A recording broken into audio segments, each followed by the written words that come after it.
इसी के साथ आगे की ओर रुख करते हुए हम चलेंगे तमिलनाडु, जहां पीएम मोदी जनता को संबोधित कर रहे हैं। The year 2024 is peaceful and prosperous for everyone. It is a privilege that my first public program in 2024 is happening in Tamil Nadu. Today's development projects worth nearly rupees 20,000 crore will strengthen Tamil Nadu's progress. I congratulate you for these projects spanning roadways, railways, ports, airports, energy and petroleum pipeline. Many of these projects will boost ease of travel and also create thousands of employment opportunities. எனது தமிழ் குடும்ப உறவுகளே, முதற்கண் உங்கள் அனைவருக்கும் 2024ற்கான புத்தாண்டு நல்வாழ்த்துக்கள். 2024ஆம் ஆண்டு அனைவருக்கும் அமைதியானதாகவும் வளமானதாகவும் இருக்கட்டும். 2024ஆம் ஆண்டுக்கான என்னுடைய முதலாவது பொது நிகழ்ச்சி தமிழ்நாட்டில் நடக்கிறது என்பதை நான் என் பாக்கியமாக கருதுகிறேன். சுமார் 20,000 கோடி ரூபாய் மதிப்பிலான இன்றைய வளர்ச்சி திட்டங்கள் தமிழ்நாட்டின் வளர்ச்சியை பலப்படுத்தும்.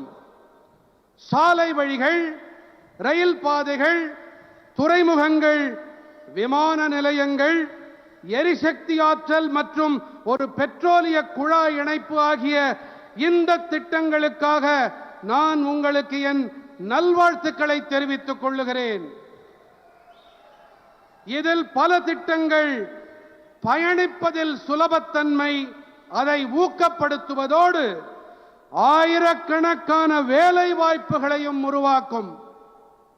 Friends, the last few weeks of 2023 were difficult for many people in Tamil Nadu.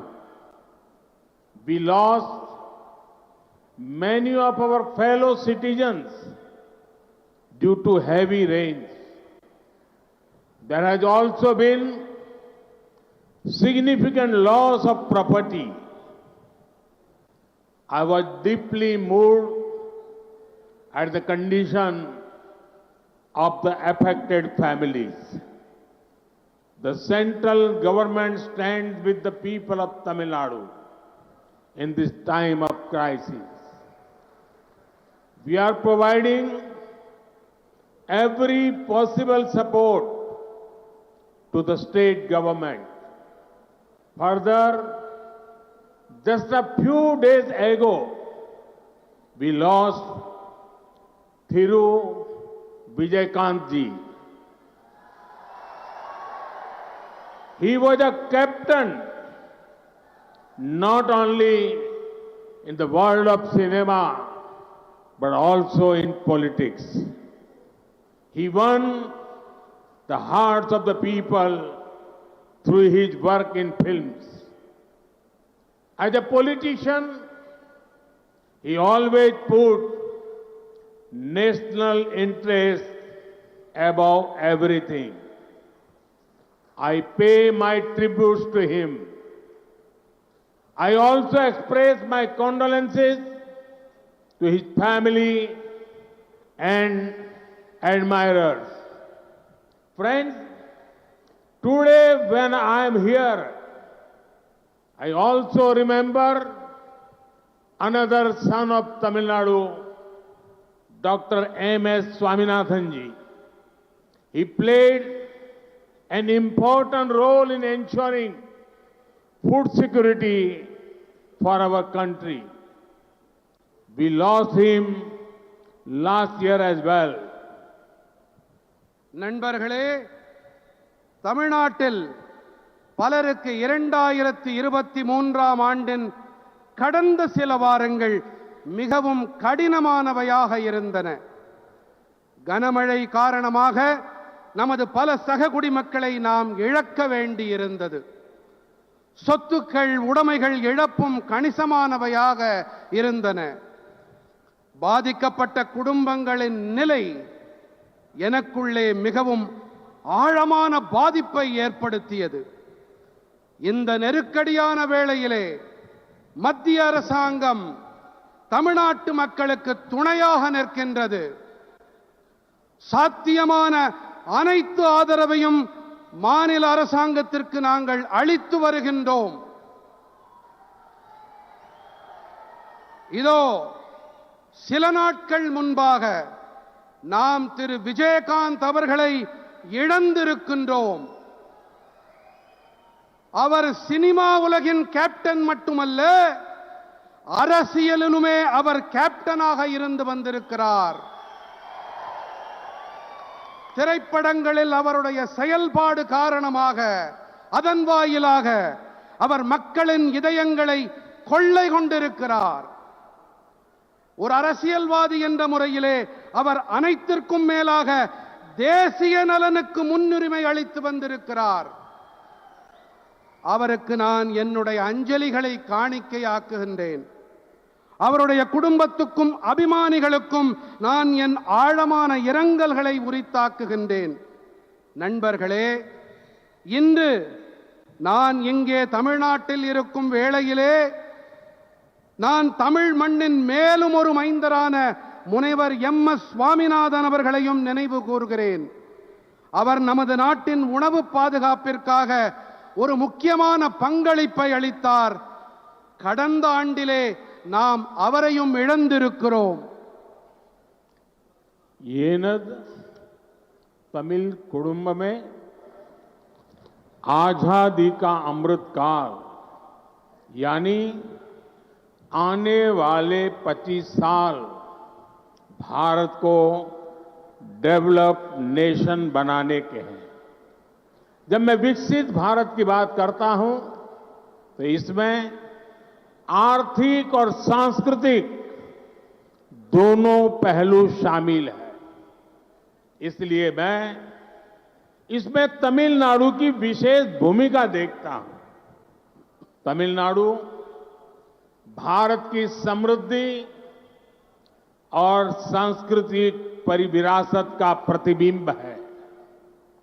Tamil Nadu के पास तमिल भाषा और ज्ञान का प्राचीन खजाना है. संत तिरुवल्लुवर से लेकर सुब्रमण्यम भारती तक अनेक संतों, ज्ञानियों ने अद्भुत साहित्य की रचना की है.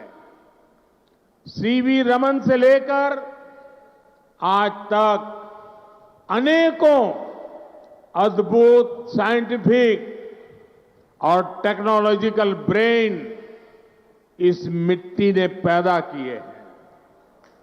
इसलिए मैं जब भी तमिलनाडु आता हूं एक नई ऊर्जा से भर जाता हूं. என் தமிழ் குடும்ப உறவுகளே, சுதந்திரத்தின் அமுத காலம், அதாவது வரவிருக்கும் 25 ஆண்டு காலகட்டத்திலே பாரதத்தை வளர்ந்த தேசமாக நாம் ஆக்க வேண்டும். நான் வளர்ச்சியடைந்த பாரதம் என்று கூறும்போது இதிலே பொருளாதாரம் மற்றும் கலாச்சாரம் என்ற 2 பக்கங்கள் இருக்கின்றன. அந்த வகையிலே தமிழ்நாட்டிலே இதிலே சிறப்பானதொரு பங்களிப்பை என்னால் காண முடிகிறது. பாரத நாட்டின் வளம் மற்றும் கலாச்சார மரபின் பிரதிபலிப்புத்தான் தமிழ்நாடு. தமிழ்நாட்டின் வசம் தமிழ் மொழி மற்றும் ஞானம் என்ற பழமையான கருவூலம் இருக்கிறது. புனிதர் திருவள்ளுவர் தொடங்கி சுப்பிரமணிய பாரதி வரை பல பல தூயோர், ஞானிகளாகியோர் அற்புதமான இலக்கியங்களை படைத்தளித்திருக்கின்றார்கள். சி.வி. ராமன் தொடங்கி இன்று வரை அற்புதமான அறிவியல் மற்றும் தொழில்நுட்ப வளர்ச்சிக்கு சொந்தக்காரர்கள் பலரை இந்த மண் உருவாக்கி அளித்திருக்கின்றது. ஆகையால் தான் நான் எப்போதெல்லாம் தமிழ்நாட்டிற்கு வருகிறேனோ அப்போதெல்லாம் ஒரு புதிய சக்தியை எனக்குள்ளே நிரப்பிக் கொண்டு செல்கிறேன். येनद कुडुम्ब में तिरुचिरापल्ली शहर में तो समृद्ध इतिहास के प्रमाण कदम कदम पर दिखते हैं. यहां हमें पल्लव, चोल, पांड्य और नायक जैसे विभिन्न राजवंशों के सुशासन का मॉडल दिखता है. मेरे बहुत सारे तमिल मित्र रहे हैं, मेरी उनसे बहुत आत्मीयता रही है और मुझे उनसे तमिल कल्चर के बारे में बहुत कुछ सीखने को भी मिला है. मैं दुनिया में कहीं भी जाता हूं तो तमिलनाडु की चर्चा किए बिना रह नहीं पाता. साथियों, मेरा प्रयास है कि देश के विकास और विरासत में तमिलनाडु से मिली सांस्कृतिक प्रेरणा का लगातार विस्तार हो. आपने देखा है कि दिल्ली में संसद की नई इमारत में पवित्र सेंगोल की स्थापना की गई है. एक गुड गवर्नेंस के उस मॉडल से प्रेरणा लेने का प्रयास है जो तमिल परंपरा ने पूरे देश को दिया है. काशी तमिल संगमम, सौराष्ट्र तमिल संगमम जैसे अभियानों का मकसद भी यही है.